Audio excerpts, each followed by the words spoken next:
All right, let's jump right into this explainer. So right now, there's this absolutely fascinating paradox unfolding in the pharmaceutical industry. Instead of a rising or falling tide, we're seeing a split reality. On one hand, we've got a notably sluggish May market that's just stalling out. But on the other hand, that's contrasted immediately by an explosive, high-stakes war over one specific class of drugs, semaglutide. It's a story of immense corporate rivalry happening right in the middle of a broader economic slowdown. Here's what we're looking at today.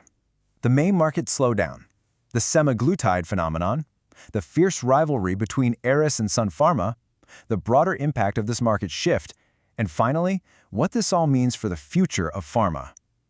Let's get into it. Part 1. The May market slowdown, or what we're calling a sluggish baseline. To really grasp the explosion in one specific sector, we've got to anchor ourselves in the macro reality of May. Overall pharmaceutical values actually shrank by 1.2%. Now that might not sound huge, but it means traditional revenue streams are stalling out across the board, marking a noticeable pause in overall industry momentum. We are definitely not in an era where every single medical sector is seeing a rising tide anymore, and that baseline reality fundamentally changes how every major player in the space operates. May saw a distinct, measurable cooling off compared to the higher-performing previous months. It's not a total collapse, right? But this stark baseline means natural organic growth is largely gone for now. The easy wins are evaporating. And, when that happens, companies are forced to fight significantly harder for new viable avenues of revenue just to maintain their footing in the market. Moving on to Part 2, the semaglutide phenomenon, the growth lifeline.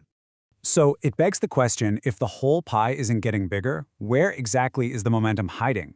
Well, when standard playbooks fail and general revenues dip, the market inevitably finds a lifeline. It gravitates toward a concentrated area of intense demand that completely defies the broader stagnation, pulling all available energy into a single focal point. And that answer is semaglutide. As you likely know, its dual efficacy, managing type 2 diabetes while offering highly effective anti-obesity results, has transformed it from a standard treatment into a massive global phenomenon. It is literally the singular lifeline the industry is grasping onto right now.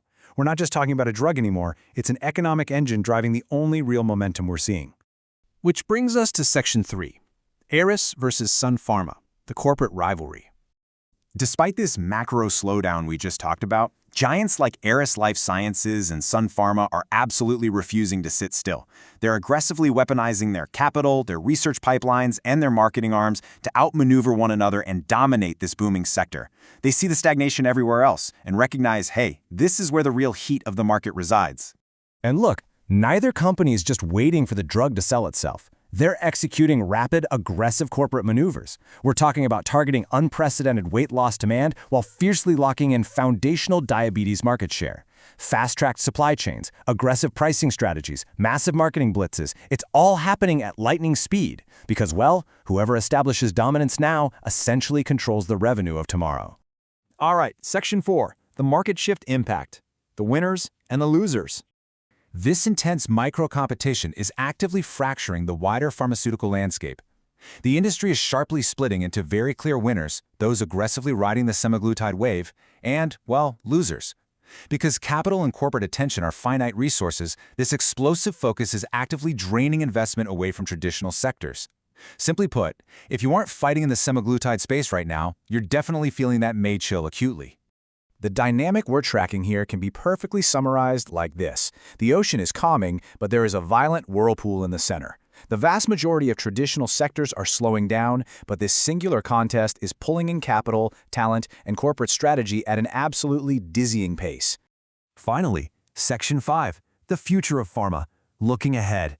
So why does this specific corporate rivalry matter to the future of global medicine? Well, because an overwhelming proportion of the industry's focus is currently being swallowed up by the semaglutide class, and it's actively squeezing out those traditional sectors. Pouring these outsized resources into a single drug class isn't just some quarterly financial strategy. It dictates future research funding, alters supply chain priorities, and fundamentally shifts the economics of global healthcare for years to come. Which leaves us with a critical question to chew on. Are companies putting too many eggs in the semaglutide basket?